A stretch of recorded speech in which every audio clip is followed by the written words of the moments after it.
ఈరోజు పరమేశ్వరుడికి ఎంతో ప్రీతిపాత్రమైనటువంటి ఆరుద్రోత్సవం జరిగే రోజు. దీన్ని శివముక్కోటి అనే పేరుతో పిలుస్తారు.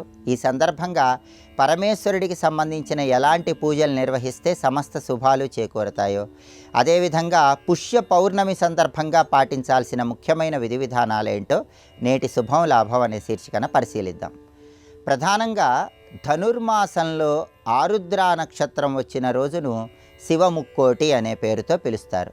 విష్ణుమూర్తికి సంబంధించిన వైకుంఠ ఏకాదశి, ముక్కోటి ఏకాదశికి ఎంత ప్రాధాన్యత ఉంటుందో పరమేశ్వరుడికి సంబంధించిన ఈ శివముక్కోటికి కూడా అంతే ప్రాధాన్యత ఉంటుంది. ధనుర్మాసంలో ఆరుద్ర నక్షత్రం వచ్చిన రోజు పరమేశ్వరుడికి ఎంతో ప్రీతిపాత్రమైన రోజు.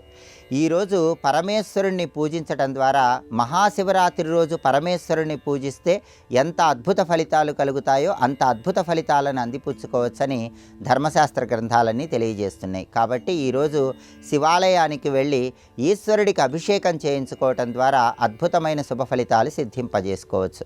శివాలయానికి వెళ్ళి శివాభిషేకం చేసుకోలేని వాళ్ళు గృహంలో అయినా సరే పంచామృతాలతో కానీ, కొబ్బరి నీళ్లతో కానీ, శుద్ధ జలాలతో కానీ ఈశ్వరుడికి అభిషేకం చేస్తూ శ్రీ శివాయ మహాదేవాయ ఐశ్వర్యేశ్వరాయ నమః అనే మంత్రాన్ని పఠించినట్లయితే ఆర్థికపరమైన ఇబ్బందులన్నీ తొలగిపోతాయి, వృధా ఖర్చులు తగ్గిపోతాయి, ఆదాయ మార్గాలు పెంపొందింపజేసుకోవచ్చు. అలాగే ఈ ఆరుద్రోత్సవం సందర్భంగా, శివముక్కోటి సందర్భంగా ప్రసిద్ధ శైవ క్షేత్రాలలో ఈశ్వరుడికి అన్నాభిషేకాన్ని నిర్వహిస్తారు. ఆ అన్నాభిషేకాన్ని దర్శనం చేసుకోవటం, అన్నాభిషేకం పూర్తయిపోయిన తర్వాత అన్నాన్ని ప్రసాదంగా స్వీకరించడం ద్వారా పరమేశ్వరుడి అనుగ్రహం కలిగి జన్మజన్మల పాపాలన్నీ పటాపంచలు చేసుకొని సమస్త శుభాలను సిద్ధింపజేసుకోవచ్చు. అదేవిధంగా ఆరుద్రోత్సవం శివముక్కోటి సందర్భంగా చిదంబరం క్షేత్రంలో నటరాజస్వామి వారికి కూడా ప్రత్యేకమైన అభిషేకాలు నిర్వహిస్తారు. కాబట్టి ఈరోజు దగ్గరలో ఉన్న శివాలయంలో నటరాజస్వామి వారిని దర్శనం చేసుకొని నటరాజస్వామి వారి దగ్గర దీపాన్ని వెలిగించటం, నటరాజస్వామికి ప్రదక్షిణలు చేయటం ద్వారా కళారంగంలో విశేషమైన శుభ ఫలితాలను సిద్ధింపజేసుకోవచ్చు. అలాగే పుష్యమాసంలో వచ్చేటటువంటి పౌర్ణమికి చాలా ప్రత్యేకత ఉంటుంది. దీన్ని మహాపౌషి లేదా హిమశోధన పూర్ణిమ అనే పేర్లతో పిలుస్తారు. ఈరోజు పుష్య పౌర్ణమి. ఈరోజు ఎవరైనా సరే నవగ్రహ ఆలయంలో శని విగ్రహానికి ప్రత్యేకమైన పూజలు అభిషేకాలు చేసుకుంటే సంవత్సరం మొత్తం శని బాధలు, శని పీడల నుంచి సులభంగా బయటపడి శనీశ్వరుణ్ణి సులభంగా ప్రసన్నం చేసుకోవచ్చు.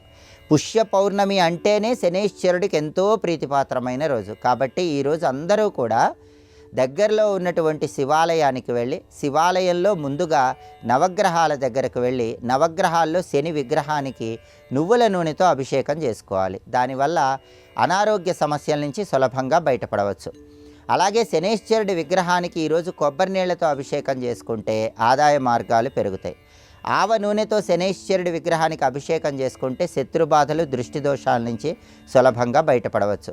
శనీశ్వరుడి విగ్రహానికి నవగ్రహ ఆలయంలో అభిషేకం చేసుకున్నాక కొద్దిగా రాళ్ల ఉప్పు శని విగ్రహం పాదాల చెంత ఉంచి నమస్కారం చేసుకొని నవగ్రహాల చుట్టూ ప్రదక్షిణలు చేస్తూ ఓం శం శనైశ్చరాయ నమః అనే మంత్రాన్ని మనసులో స్మరించుకోవాలి. దీనివల్ల సంపూర్ణంగా జాతకంలో ఉన్నటువంటి శనిగ్రహ దోషాలు, రాశిపరంగా ఏలినాటి శని, అష్టమ శని, అర్ధాష్టమ శని, కంటక శని, సప్తమ శని, వ్యయశని, ఇలా శనీశ్వరుడి వల్ల ఏర్పడే వ్యతిరేక ఫలితాల నుంచి సులభంగా బయటపడవచ్చు.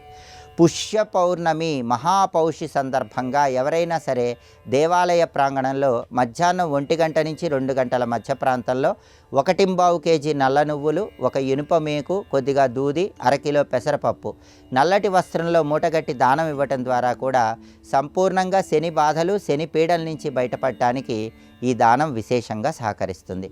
ఇలా శనీశ్వరుణ్ణి పూజించిన తర్వాత కాళ్ళు చేతులు కడుక్కొని శిరస్సు మీద నీళ్లు చల్లుకొని శివాలయంలో శివదర్శనం చేసుకోవాలి. పుష్య పౌర్ణమి, ఆరుద్రోత్సవం, శివముక్కోటి ఈ రెండూ కలిసి వచ్చిన తరుణంలో ఎవరైతే ఈరోజు శనీశ్వరుణ్ణి అలాగే ఈశ్వరుణ్ణి పూజిస్తారో, దేవాలయంలో శనికి అభిషేకం చేసుకొని శివదర్శనం చేసుకుంటారో వాళ్ళకి అన్ని రకాలైన ఆర్థిక, ఆరోగ్య, కుటుంబ సమస్యలన్నీ తొలగింపజేసుకొని సమస్త శుభాలను సిద్ధింపజేసుకోవచ్చు.